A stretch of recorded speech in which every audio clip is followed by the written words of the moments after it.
Reel star Surendra Patil, लाखो followers, व्यवसायाने builder, 12 वर्षांपूर्वी केलेला खून कसा उघड झाला? ठाणे जिल्ह्यातील कल्याण शहर क्राईम ब्रांच युनिट 3चे वरिष्ठ पोलीस निरीक्षक अजित शिंदे यांना खबऱ्याकडून माहिती मिळाली की कल्याणमध्ये राहणारा सुरेंद्र पांडुरंग पाटील हा आरामाता मंदिर येथील एका कार्यक्रमामध्ये दहशत निर्माण करण्यासाठी हातामध्ये पिस्तूल घेऊन नाचत आहे. पिस्तूल जवळ बाळगणे हा कायद्याने गुन्हा असल्याने शिंदे यांनी सुरेंद्र पांडुरंग पाटील याच्याबद्दल माहिती घेण्यासाठी आपल्या खबऱ्यांना सतर्क केले. तेव्हा त्यांना माहिती मिळाली की सुरेंद्र पाटील हा बांधकाम व्यावसायिक म्हणजे बिल्डर आहे. तसेच सोशल मीडियावर तो रील स्टार आहे. पोलिसांनी सुरेंद्र पाटीलचे सोशल मीडियावरील अकाउंट तपासले असता पोलिसांना कळले की सुरेंद्रचे सोशल मीडियावर लाखोमध्ये फॉलोअर्स आहेत. तसेच त्याने पिस्तूल घेऊन नाचण्याचा व्हिडिओ सोशल मीडियावर टाकलेला होता. पोलिसांनी सुरेंद्रचा माग काढण्यास सुरुवात केली आणि पाहता पाहता पोलिसांनी सुरेंद्रने 12 वर्षांपूर्वीच्या खुनाचा तपास करून त्याला ताब्यात घेतले. वरिष्ठ पोलीस निरीक्षक अजित शिंदे यांना एका खबऱ्याकडून माहिती मिळाली की सुरेंद्र पाटील हा काही दिवसापूर्वीच आधारवाडी कारागृहातून जामिनावर बाहेर आला आहे. सुरेंद्र कोणत्या गुन्ह्यामध्ये जामिनावर बाहेर आला आहे याबाबत पोलिसांनी मानपाडा पोलिसांच्याकडून माहिती घेतली. तेव्हा कळले की सुरेंद्रने एका मुलीवर पिस्तूलचा धाक दाखवून अत्याचार केला होता. या गुन्ह्यामध्ये वापरलेले पिस्तूल मानपाडा पोलिसांना मिळून आले नव्हते. तसेच सुरेंद्रचा शस्त्र बाळगण्याचा परवाना न्यायालयाने रद्द केला होता. या माहितीच्या आधारे सुरेंद्र पाटीलवर पोलिसांचा संशय अधिकच बळकट झाला. परवानगी नसताना सुरेंद्र हा बिनधास्तपणे पिस्तूल जवळ बाळगतो. याचा अर्थ त्याच्याकडे एकापेक्षा अधिक शस्त्रसाठा असू शकतो. विश्वसनीय माहिती आणि संशयास्पद बाबीवरून पोलिसांनी सुरेंद्रच्या घरी छापा टाकला. तेव्हा त्याच्या घरातून मोठ्या प्रमाणात तलवारी, चाकू, रॉड, विविध प्रकारच्या बंदूक तसेच जिवंत काडतूस असा शस्त्रसाठा आढळला. तो पोलिसांनी जप्त करून सुरेंद्र पाटील याने अवैधरित्या शस्त्रसाठा बाळगल्याप्रकरणी आणि सोशल मीडियावर पिस्तूल घेऊन नाचल्याचा व्हिडिओ पोस्ट केल्याच्या कारणावरून मानपाडा पोलीस ठाण्यामध्ये विविध कलमांतर्गत गुन्हा दाखल करून त्याची रवानगी कारागृहामध्ये करण्यात आली.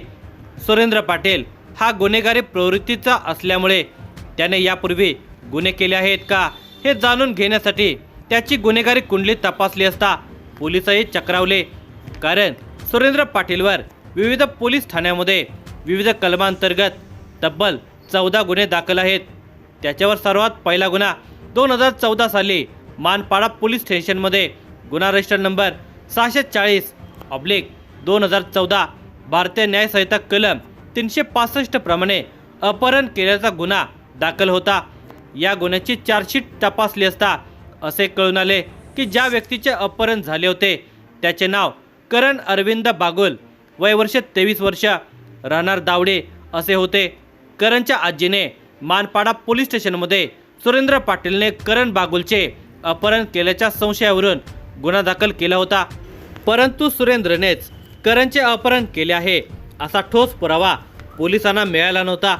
त्यामुळे सुरेंद्रने न्यायालयामध्ये अटकपूर्व जामीन मिळवण्यासाठी विनंती केली असता न्यायालयाने त्याला अटकपूर्व जामीन मंजूर केला होता. सुरेंद्रने करणचे अपहरण केले असावे असा संशय करणच्या आजीला का आहे यासह अनेक प्रश्नांची उत्तरे शोधण्यासाठी पोलीस निरीक्षक अजित शिंदे यांनी वरिष्ठांच्या मार्गदर्शनाखाली विविध पोलीस पथके तयार करून तपास सुरू केला. या गुन्ह्याचा तपास सुरू असताना पोलिसांनी अपहरण झालेल्या करण बागुलची गुन्हेगारी कुंडली तपासली असता यावरून कळले की करण बागुल हाही गुन्हेगार पार्श्वभूमीचा आहे. पण त्याची कोणतीच माहिती मिळत नव्हती. तो सध्या कुठे आहे, त्याचे काय झाले याचा काही थांग पत्ता लागत नव्हता. त्याने एखादी गँग जॉईन केली असावी किंवा गँग वॉरमध्ये त्याचा खात्मा झाला असावा अशी शक्यता गृहीत धरून पोलीस तपास करत होते. आता पुन्हा संशयाची सोय सुरेंद्र पाटीलकडे इशारा करत होते. सुरेंद्र पाटील आणि करण बागुल हे दोघेही गुन्हेगार असल्यामुळे त्यांच्यामध्ये नक्कीच कुठल्या ना कुठल्या कारणावरून वाद असेल असा संशय पोलिसांना आलेला होता. तपास करणाऱ्या पोलीस पथकाला माहिती मिळाली की सुरेंद्र पाटील याने करण बागुल याच्या वृद्ध आजीच्या मालकीची जमीन विकास करण्यासाठी घेतले होते।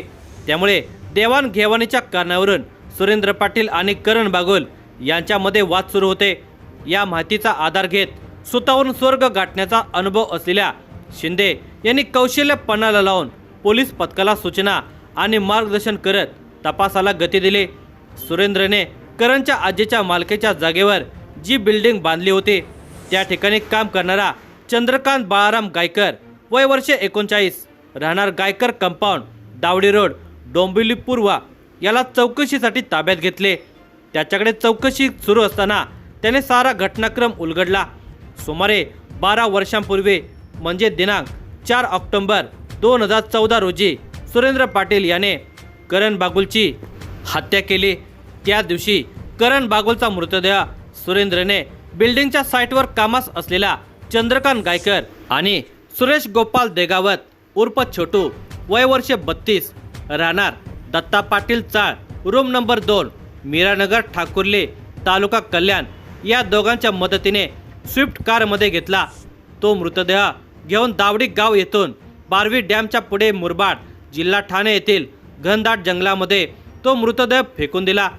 चंद्रकांत गायकरने दिलेल्या सविस्तर माहितीच्या आधारे पोलिसांनी सुरेश गोपाल देगावत याला ताब्यात घेतले। त्याच्याकडे चौकशी केली असता तो उडवा उडवीची उत्तरे देऊ लागला, पण पोलिसी खाक्यात दाखवला तेव्हा त्याने करण बागुलच्या हत्येमध्ये सुरेंद्र पाटीलला मदत केल्याचे सांगितले।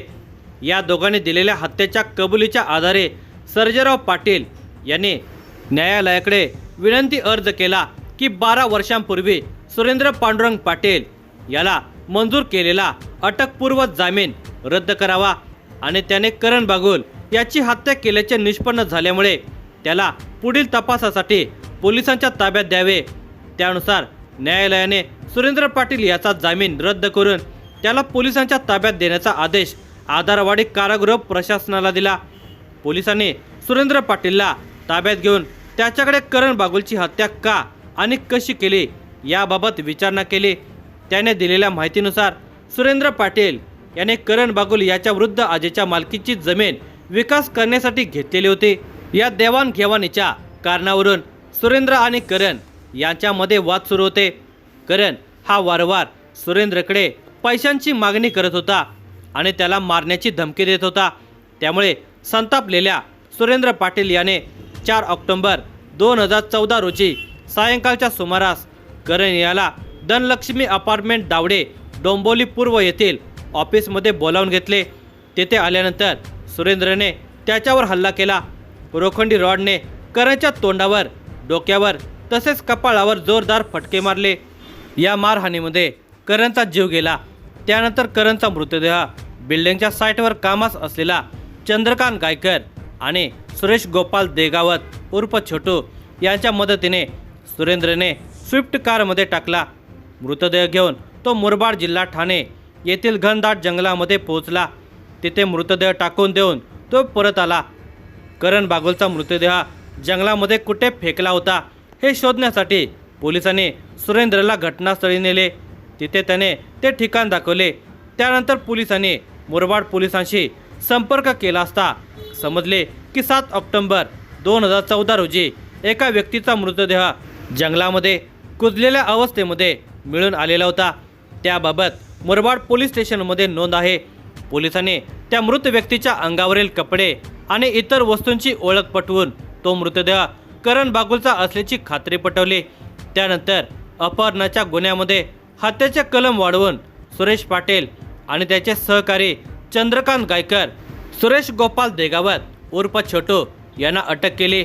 ही कामगिरी आशुतोष डुंबरे पोलीस आयुक्त ठाणे शहर, पंजाबराव उगले अप्पर पोलीस आयुक्त गुन्हे ठाणे शहर, अमरसिंह जाधव आणि इतर सहकाऱ्यांच्या मदतीने हा तपास यशस्वीरित्या पूर्ण केला।